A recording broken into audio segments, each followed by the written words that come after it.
Joining me now is Mara Blumenfeld, the costume designer for the new production of Rusalka, and Elisa Iberti, the head of the Met's costume shop.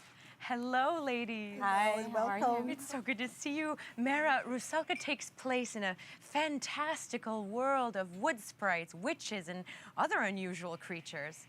Rusalka, the main character played by Christina Opalais, whom we just heard, is a water nymph who forfeits immortality for the love of a human prince.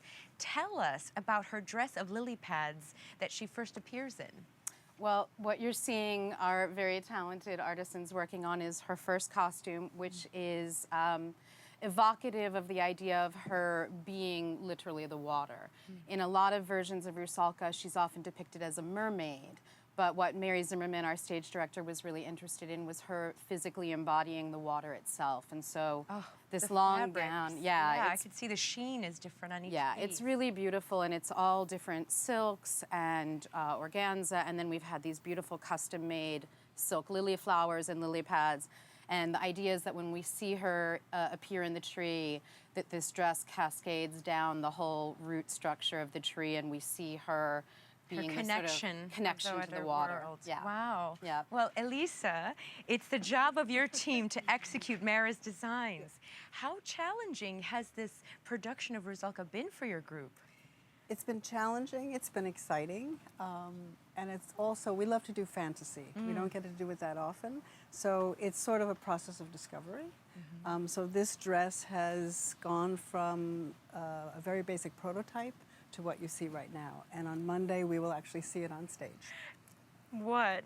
Mara, please tell us who we have here. So these are, for those who know the story of Rusalka, when she goes to Yeji Baba, the witch, to ask to be made human, Yeji Baba often has these sort of minions or familiars with her. And so our idea in this production is that they are all characters, people who would have worked in the palace, who are Yeji Baba's sort of failed experiments at transformation.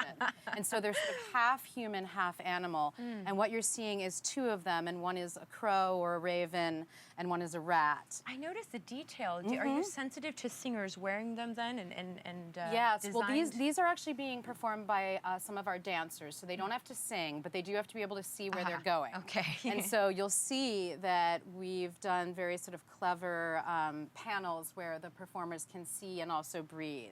And these were made by one of our makers in Chicago, a really talented Yay, Chicago! Yes, yay, Chicago. One of our very talented artisans named Elizabeth.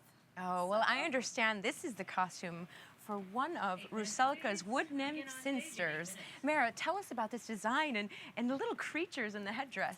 So this is, we have our ensemble of female dancers.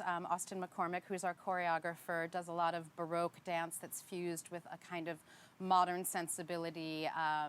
And we were interested in the idea of them, again, in the way that Rusalka embodies the water, they physically embody the woods and the twigs and the flowers. It's extraordinary, and I'm in awe of the creativity, the craftsmanship, and your vision. We're really excited to see Rusalka on February 25th.